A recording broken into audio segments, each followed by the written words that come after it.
오늘 보실 말씀은 구약 성경 977면에 이사야 9장 1절부터 7절 말씀까지입니다. 구약 성경 977면에 이사야 9장 1절부터 7절 말씀까지를 제가 한 절 읽고 여러분들 한 절 읽고 교도하며 읽도록 하겠습니다. 제가 가지고 있는 성경은 구약 성경 977면에 이사야서 9장 1절부터 7절 말씀까지를 제가 한 절 읽고 여러분들 한 절 읽고 교독하며 읽도록 하겠습니다. 전에 고통받던 자들에게는 흑암이 없으리로다. 옛적에는 여호와께서 스불론 땅과 납달리 땅이 멸시를 당하게 하셨더니 후에는 해변길과 요단 저쪽 이방인 갈릴리를 영화롭게 하셨느니라.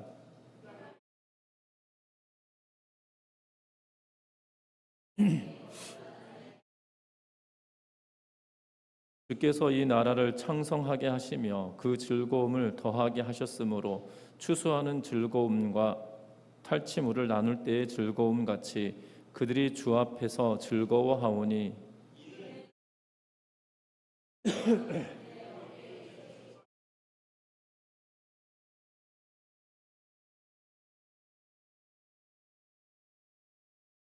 어지러이 싸우는 군인들의 신과 피 묻은 겉옷이 불에 섭같이 살라지리니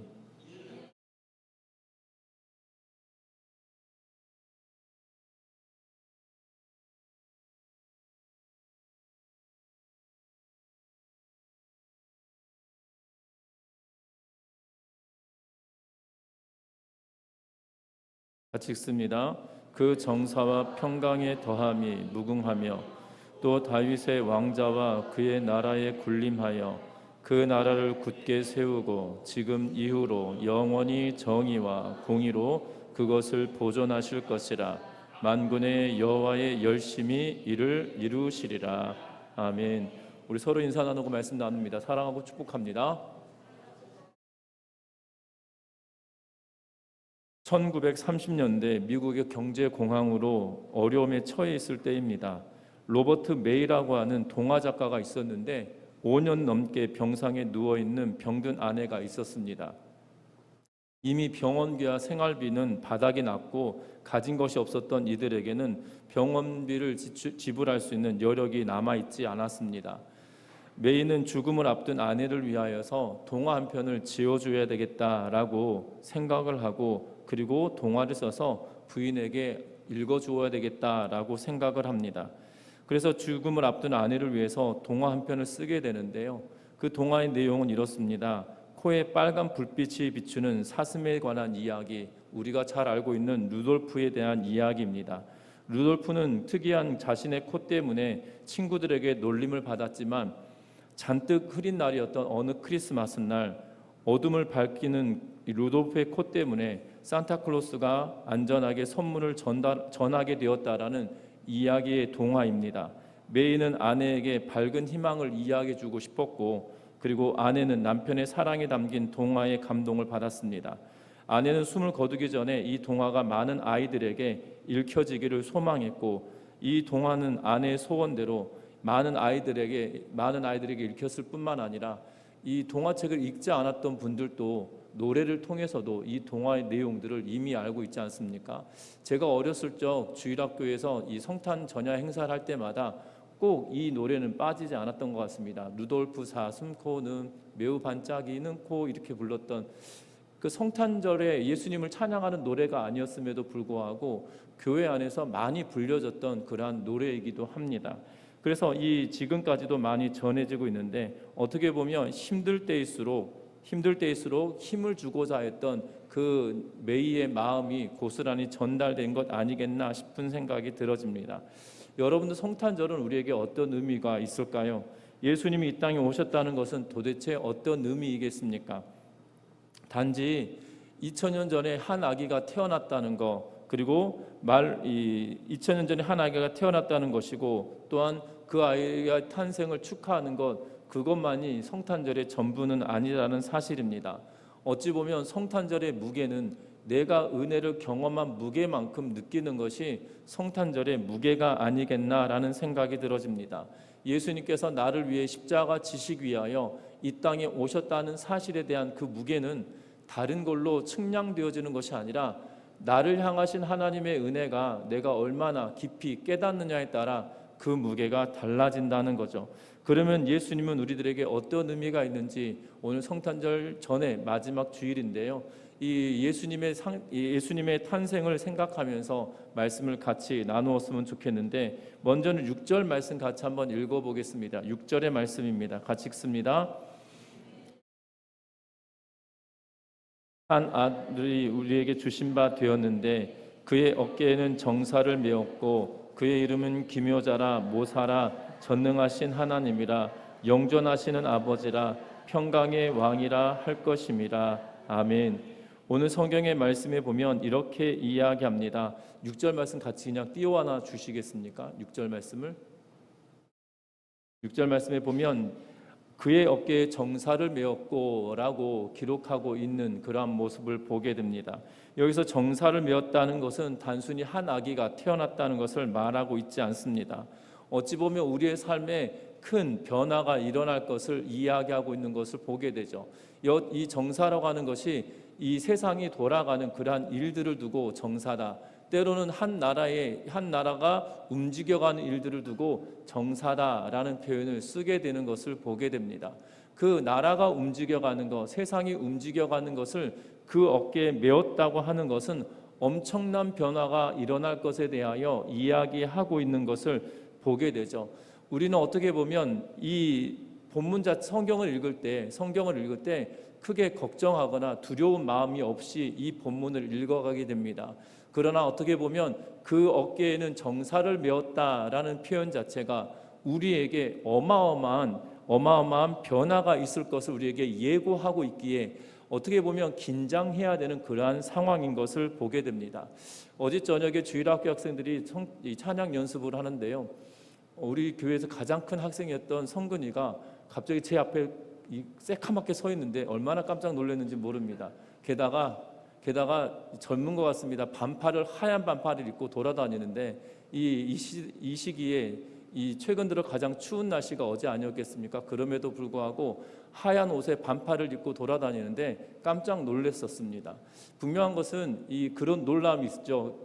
덩치 큰 학생 하나만 보더라도 놀라는데, 여러분들 세상을 움직이고 세상을 뒤집어 엎을 그러한 인물이 우리에게 났다는 것은 기가 막힌 일 아니겠습니까?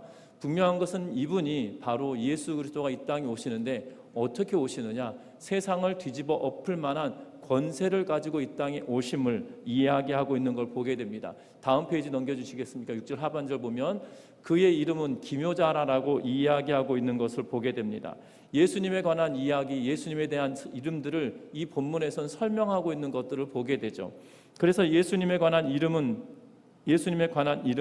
바로 왕으로 이 땅에 오시고 세상을 뒤집어 엎으실 그러한 인물로 이 땅에 오신다라고 말씀하고 있는 것을 보게 됩니다.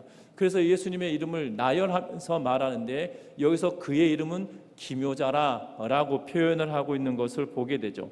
기묘자라고 하는 뜻은 어떤 의미를 가지고 있냐면 인간의 상상을 초월하는 능력을 가진 존재다라는 의미로 기묘자라고 말하고 있는 것을 보게 됩니다. 여러분들 우리가 종종 쓰는 말이 기묘한 일이 벌어졌네 라는 그 기묘라고 하는 단어를 쓰는 그 말이거든요. 그러니까 기묘한 일이 벌어졌네라고 할 때 그 기묘한 일을 일으키는 사람이란 뜻의 기묘자다라는 표현을 이 한글 번역에선 쓰고 있는 것을 보게 됩니다. 묘사라는 이름은 크고도 깊고 오묘한 지혜를 소유한 자다라는 의미로 말씀하고 있는 것을 보게 됩니다. 그래서 우리는 이 전략을 짜거나 또한 어떠한 일들을 만들어가는 사람들 보고 모사가라는 표현을 쓰는데요. 이 크고도 깊고 오묘한 지혜를 소유한 분이다라는 의미로 예수님을 지칭하고 있는 것을 보게 됩니다. 더 놀라운 것은 예수님에 관한 이야기를 할 때 예수님을 지칭할 때 뭐라고 이야기하냐면 전능하신 하나님이다라고 이야기하고 있는 것을 보게 된다라는 사실입니다. 여러분들 예수님은 어떠한 분이신가요? 예수님은 다윗의 혈통으로 오신 분이다라고 말합니다. 그래서 마태복음 1장 1절에 뭐라고 말씀하시냐면 아브라함과 다윗의 자손 예수 그리스도의 계보다라고 이야기하죠. 이전 번역에서는 뭐라고 했었냐면 아브라함과 다윗의 자손 예수 그리스도의 세계다라고 표현해 놓고 있는 것을 보게 되죠. 아브라함의 자손 가운데 다윗이 있고 다윗의 후손 가운데 예수가 있다라고 하면서 아브라함과 다윗의 자손 예수 그리스도의 계보다라고 하면서 그 뒤로부터 족보에 관한 이야기를 상세하게 설명하고 있는 그러한 모습을 보게 됩니다. 다윗의 후손으로 오시는 메시아이지만 단순히 그가 사람으로만 이 땅에 오신 것이 아니다라는 사실이죠. 예수 그리스도가 이 땅에 오심은 사람의 몸을 입고 전능하신 하나님 그분이 이 땅에 친히 오신 사건이다라고 우리에게 말씀하고 있는 그러한 모습을 보게 된다는 겁니다. 하나님이신 그 자신이 이 땅에 오신다라고 말씀하고 있는 것을 보게 되죠. 그 뒤에 또 뭐라고 덧붙여 예수님에 관하여 설명하고 있냐면 영존하신 뭐라고 기록합니까? 아버지라라고 기록해 놓고 있는 그러한 모습을 보게 됩니다. 한 아기로 이 땅에 오셨는데 뭐라고 표현합니까? 아버지라고 표현하고 있는 것을 보게 되죠. 영존하시는 아버지란 말은 영원 전부터 존재하시고 영원히 존재하실 아버지다라는 표현을 쓰고 있는 것을 보게 됩니다. 결국 그분은 어떤 분이다라고 이야기하고 있습니까? 하나님이신 성부 하나님이신 그분이다. 여호와 하나님이 이 땅에 친히 오심에 대하여 이야기하고 있는 모습을 보게 됩니다. 그분이 이 땅에 오신다라고 말합니다. 하나님은 이스라엘 백성들을 택하시고 이스라엘 백성들을 출애굽을 시키시며 가나안 땅으로 옮겨가실 때 하나님께서 원하셨던 것은 무엇이냐면 그들과 함께 하기를 원하셨습니다. 그래서 이스라엘 백성들이 광야길을 걸을 때에도 성막을 짓게 하고 하나님은 그들 가운데 그 중심에 계시기를 원하셨던 모습을 보게 되죠. 그래서 그들이 행진할 때에도 또한 그들이 진을 치며 머물 때에도 성막을 중심으로 모이게 하고 있는 것을 보게 되고 그 성막 위에 구름이 뜨면 이스라엘 백성들이 행진을 하고 구름이 내려앉으면 그들이 머물게 되어지는 그러한 모습들을 보게 된다라는 사실입니다. 분명한 것은 하나님이 그들과 함께 하길 원하셔서 임마누엘 하길 원하시는 그 하나님의 모습이 보여지고 있고 또한 그렇게 말씀하시고 또한 이 땅에 예수님을 통하여 예수 그리스도께서 이 땅에 오심으로 말미암아 임마누엘 하시는 그 하나님을 경험하게 되어진다라는 사실이죠. 중요한 사실은 이 땅에 예수님이 오시는데 그냥 오시는 것이 아니라 이 이름들처럼 왕으로 오신다는 사실이죠. 그래서 뒤에 보면 평강의 왕이라 할 것이다 라고 말하고 있는 모습을 보게 됩니다. 예수님께서는 친히 이 땅에 통치하기 위하여 이 땅에 오신 분이시다는 사실이고 또한 이스라엘의 왕을 통하여 하나님은 통치하셨지만 그 이전의 사사시대나 모세나 여호수아 시대를 통해서 보면 하나님께서 그 지도자들을 통하여 그 땅을 통치하시고 하나님의 법이 통용되어지기를 원하는 마음으로 지배하셨다라는 사실이죠. 이제는 예수 그리스도를 이 땅에 보내심으로 평강의 왕으로 이 땅에 통치하시고 다스리기를 원하신다라는 사실들을 기억하는 우리 모두가 되시기를 주의 이름으로 부탁드립니다. 그러면 이 땅에 왕으로 오시는데 앞에서 보았던 것처럼 평강의 왕으로 오신다라고 말씀을 드렸습니다. 그러면 평강의 왕으로 오시면 어떠한 삶을 사느냐? 우리 7절 말씀 같이 한번 읽어보겠습니다. 7절의 말씀입니다. 같이 읽습니다. 그 정사와 평강의 더함이 무궁하며 또 다윗의 왕자와 그의 나라에 군림하여 그 나라를 굳게 세우고 지금 이후로 영원히 정의와 공의로 그것을 보존하실 것이라. 여호와의 열심히 이를 이루시리라. 아멘. 오늘 본문의 말씀을 통하여 보면 뭐라고 이야기하냐면 그 정사와 평강이 더함이 무궁하며 라고 말씀하고 있는 것을 보게 됩니다. 그가 나라를 다스리시고 평강이 더하여짐을 이야기하고 있는 것을 보게 되죠.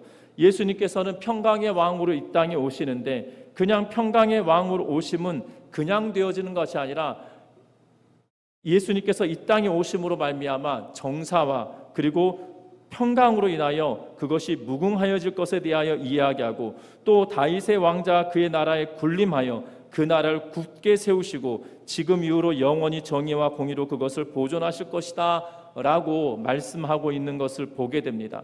어찌 보면 아들의 통치로, 다시 말하면 예수님의 통치로 평강을 더할 것이다 라고 말씀하고 있는 것을 보게 되죠. 여러분들, 그런데 예수님께서 이 땅에 오셨습니다. 2000년 전에 이 땅에 오셔서 예수님께서 우리를 위해서 십자가를 지시고 죽으셨다라는 사실이죠. 그럼에도 불구하고 여러분들 지금 현재를 살아가는 우리들에게는 평강이 우리들에게 더하여지고 있다라고 여기시나요? 평강은 이 땅에 더하여진다라고 여기지 않고 있는 것을 보게 됩니다. 특별히 2024년도 12월을 들어서 대한민국은 격동의 시대를 보내고 있는 것 같습니다. 그러면 여러분들에게 평강의 시대입니까? 분명한 것은 우리에게 평강을 더하시겠다라고 이야기함에도 불구하고 그 평강의 시대를 우리가 경험하지 못하고 있는 그런 모습을 보게 되죠. 그 이유는 다른 것이 아니라 원수인 사탄 마귀의 세력이 우리를 유혹하고 괴롭히고 넘어뜨리려 하기 때문에 우리에게 평강이 더하여지지 않고 있는 그러한 현실의 모습을 보게 된다는 겁니다. 여러분들, 오늘 성경의 말씀 4절 말씀 다시 한번 또 읽어보겠습니다. 4절의 말씀을 같이 한번 읽어봅니다. 이는 그들의 무겁게 맨 멍에와 그들의 어깨의 채찍과 그 압제자의 막대기를 주께서 꺾으시되 미디안의 날과 같이 하셨음이니이다. 아멘. 예수님께서 이 땅에 오심으로 말미암아 평강과 정의를 더하여 주실 것이다라고 말씀하고 있음에도 불구하고 현실을 살아가는 우리들에게는 그렇지 않다라고 말씀을 드렸는데, 그 이유는 악의 권세, 사단의 세력이 공중 권세 잡은 자가 이 땅을 통치하고 지배하고 있기 때문이다라는 사실을 말씀을 드렸습니다. 그렇다면 우리에게 평강을 더하실 그분은 우리에게 어떻게 하시느냐? 마치 마지막 때가 되어지면, 예수님의 날이 완성되어지는 그 날이 되어지면, 마지막 때가 되어지면 이 모든 것을 뒤집어 엎으실 것이다라고 이야기하는데요. 어떻게 엎으시느냐? 오늘 4절에 읽었을 때 주께서 꺾으시되 미디안의 날과 같이 하셨음이니이다 라고 기록하고 있는 것을 보게 되죠. 이 미디안의 날이라고 하는 것이 무엇이냐면, 기드온과 함께 더불어 싸울 때 그 대적이 누구였냐면 미디안 사람들이었습니다. 미디안과 동쪽에서 연합하였던 사람들이 이스라엘 백성들을 괴롭히던 그때에 기드온이 어떻게 이 전쟁에서 승리하게 되어집니까? 무력으로 승리합니까? 아니었다라는 사실이죠. 여러분들, 12만 명이 더 되는 병력과 싸우는데 300명의 병력으로 싸운다라는 것은 기적과 같은 일이었다라는 사실입니다. 분명한 것은 그들이 무기를 가지고 있지 않았다는 사실이에요. 300명의 용사다, 기드온의 300용사다라고 말하는데, 용사라고 이야기할 때 전쟁 무기를 취하고 나갔다라면 용사다라고 말할 수 있을 것 같습니다. 그런데 여러분들, 그들이 들었던 것은 무엇이냐면 횃불과 항아리와 나팔을 두고 나갔던 것들을 보게 되죠. 분명한 것은 그 전쟁은 300용사와 칼로 싸웠던 것이 아니라 하나님께서 전능하신 하나님의 힘으로 이 미디안의 군대 안에 자중질환이 일어나게 만듦으로 말미암아 그들이 서로 죽이고 싸우게 되어지는 일을 벌이셨다라는 사실이죠. 300용사가 무엇을 하여서가 아니라 하나님의 강권적인 역사하심이 그 가운데 임하였기 때문에 미디안의 날이 멸망의 날이 되었다라고 말씀하고 있는 것을 보게 됩니다. 평강의 왕으로 오신 예수님께서 우리에게 평강을 끼치시고 평강을 주실 때 어떠한 일이 벌어지냐면, 이 미디안의 날에 자중질환이 벌어져서 악의 세력들이 다 쓰러져 버렸던 것처럼 예수님께서 그렇게 행하실 것을 우리에게 말씀해 주고 있는 그러한 모습을 보게 됩니다. 마지막 때가 되지만, 아니 주의 날이 되어지면 그런 일이 벌어진다라는 거죠. 그런데 더 중요한 것은 현실을 살아가고 있는 우리들에게는 어떠하시느냐? 앞에서 말씀드렸던 것처럼 정의와 공의로 그것을 보존하실 것이다. 앞에서 말씀드렸던 것처럼 예수님은 왕으로 이 땅에 오신다라고 말씀을 드렸습니다. 그러면 왕으로 오셨다라고 함에도 불구하고, 하나님은, 예수님께서 이 땅에 왕으로 오셨음에도 불구하고 우리는 이 땅의 삶을 살아갈 때 왕의 통치를 받지 않고 살아가거든요. 그러나 기억할 것이 있습니다. 뭘 기억해야 되냐면, 믿음의 사람들을 통하여 예수께서 이 땅에 통치하시는데, 그 통치의 방식은 권력이나 무력이 아니라 정의와 공의가 이 땅에 강같이 흐르도록 우리의 삶을 통하여 만들어 가시는 것이 주의 통치이고 주의 다스림이시라는 사실이에요. 우리는 오해합니다. 하나님의 나라가 이 땅에 임하기를 원합니다라고 이야기할 때 하나님이 이 땅에 오셔서 무력으로 통일을 시키시고 온 나라가 하나가 되게 만드셔서 그 백성들이 다 이 백성들이 경배하고 엎드려지게 만든다라고 생각하실 텐데요. 그것은 마지막 때에 그런 일이 벌어지겠지만 현실을 살아가는 우리들에게 하나님의 말씀을 듣는 예수 그리스도를 왕으로 섬기고 살아가는 이들을 통하여 이 땅의 정의와 공의가 강같이 이르도록 일하시는 하나님이신 것을 보게 된다라는 사실입니다. 왜 그렇습니까? 다른 이유가 아니라 바로 예수님께서는 이 땅에 생명의 빛으로 이 땅에 오셨기 때문이라는 사실입니다. 1절 말씀 같이 한번 읽어봅니다. 1절과 2절의 말씀입니다. 전에 고통받던 자들에게는 흑암이 없으리로다. 옛적에는 여호와께서 스불론 땅과 납달리 땅의 멸시를 당하게 하셨더니 후에는 해변길과 요단 저쪽 이방의 갈릴리를 영화롭게 하셨느니라. 흑암에 행하던 백성이 큰 빛을 보고 사망의 그늘진 땅에 거주하던 자에게 빛이 비치도다. 아멘. 뭐라고 말씀합니까? 전에 고통받던 자들에게 흑암이 없으리로다 라고 이야기하면서 우리에게 빛으로 오신 그분이기 때문에 옛적에는 여호와께서 스불론 땅과 납달리 땅이 멸시를 당하게 하셨지만 여러분들 스불론과 납달리 땅은 어디냐면 이스라엘의 북방에 있는 이 북쪽에 있는 이 지파들의 땅을 의미하고 있는 것을 보게 됩니다. 어떻게 보면 변방이다라고 이야기할 수 있겠죠. 그러다 보니 이방 나라의 침입을 많이 당하게 되어지는 그러한 일들을 보게 됩니다.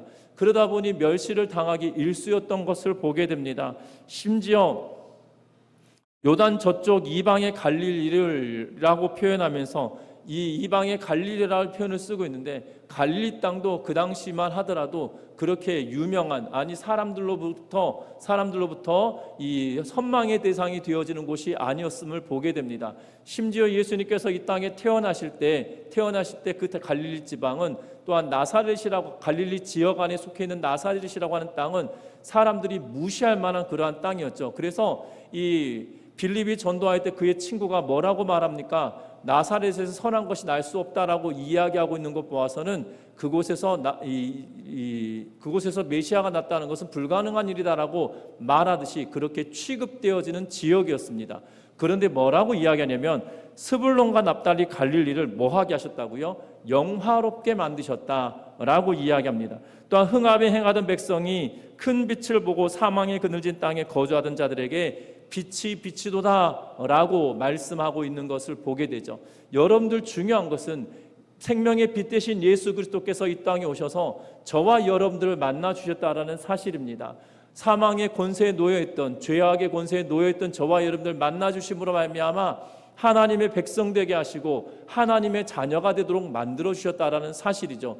그 빛이 내 안에 비춰졌기 때문에 우리가 이 땅의 삶을 살아가는 것은 다른 방식으로 사는 것이 아니라 세상의 방법과 세상의 가치로 살아내는 것이 아니라 예수께서 우리에게 말씀하신 대로 하나님께서 우리에게 가르치신 대로 정의와 공의가 이 땅에 실현되어지고 이 땅에 강수같이 흐르도록 만드는 일이 바로 저와 여러분들 통하여 이루어져야 되고 일어날 일이다라는 사실들을 기억하는 우리 모두가 되시기를 주의 이름으로 부탁드립니다. 이렇게 살아가는 백성들에게 어떠한 일을 하시느냐? 3절 말씀 같이 한번 읽어봅니다. 주께서 이 나라를 창성하게 하시며 그 즐거움을 더하게 하셨으므로 추수하는 즐거움과 탈취물을 나눌 때의 즐거움 같이 그들이 주 앞에서 즐거워하오니 아멘. 여러분들 추수의 즐거움이 얼마나 큰지 여러분들 이미 다 아실 겁니다. 그 파종을 하고 수확을 하기 위해서 수많은 노력과 애를 썼음이 있고 난 이후에 추수의 즐거움을 얻게 되어지는 것을 보게 되어지는데 분명한 것은 저와 여러분들이 말씀을 부여잡고 말씀대로 살아가는 삶을 살아감으로 말미암아 이 땅의 삶을 살아갈 때 이것이 쉬운 일이 결단코 아니거든요. 곤고할 때가 있고요, 지칠 때가 있고요, 넘어질 때가 있고요, 쓰러질 때도 있습니다.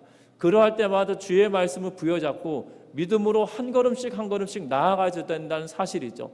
그리할 때 우리들에게 주시는 것은 무엇이냐면 우리에게 추수의 기쁨과 탈취물을 나눌 때의 기쁨을 우리에게 허락하여 주신다라고 말씀하고 있는 것을 보게 되어집니다.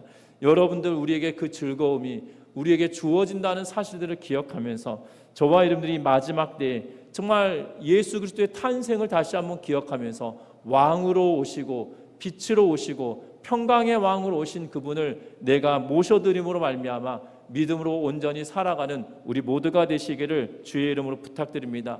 말씀을 맺으려고 합니다. 성탄절이 다가오면 우리의 마음은 즐거워집니다.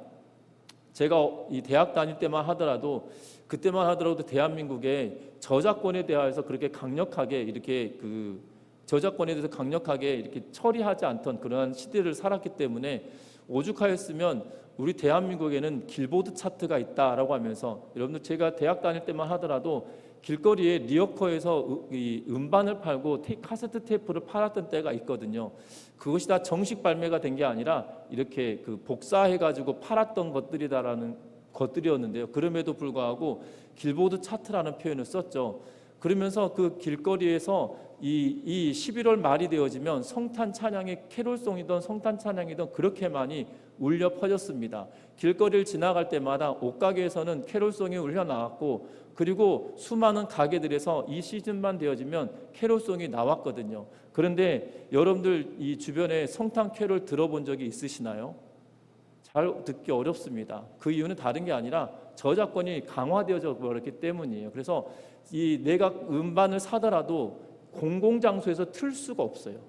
그런 상황이 되어져 버렸기 때문에 과거에는 음악 찬양 이 시즌만 되면 이 성탄 찬양을 많이 들을 수 있었지만 대부분 그렇지 않고 한 매장 안에서만 들을 수 있게끔 해놓고 있는 것을 보게 돼요. 그래서 매장 안에 들어가면 캐롤을 간간히 들을 수 있지만 길거리까지 나오도록 듣지 못하게 해요. 이 법령이 많이 바뀌어서 그런 거거든요. 그러다 보니까 제가 이 대학 다닐 때만 하더라도 성탄절이 되면 기쁘고 흥이 나던 그러한 시대입니다. 믿지 않았던 친구들도 예수님의 탄생과 상관없음에도 불구하고 그렇게 즐거워하고, 특히 저 윗세대 분들은 성탄절이 되어지면 유일하게 그 이야기들을 하시더라고요. 그날만큼은 이 야간 통금이 없어진 때였다. 그래서 통금이 없어짐으로 인하여서 이 성탄절이 기쁘고 즐거운 일일 수밖에 없었다라고 말합니다. 단지 이러한 이유들 때문에 성탄절이 즐거워지는 것이 아니라 정말 나를 위해 이 땅에 오신 왕 되신 예수 그리스도가 나를 통치하시고 다스리실 뿐만 아니라 나를 통하여 이 땅에 정의와 공의가 실현되어진 것을 바라기를 원하신다는 사실을 기억하면서 저와 여러분들이 그 왕 되신 예수 그리스도를 온전하게 받아들이며 믿음으로 살아가는 우리 모든 성도님들 되시기를 주의 이름으로 부탁드립니다. 우리 찬양하시겠습니다.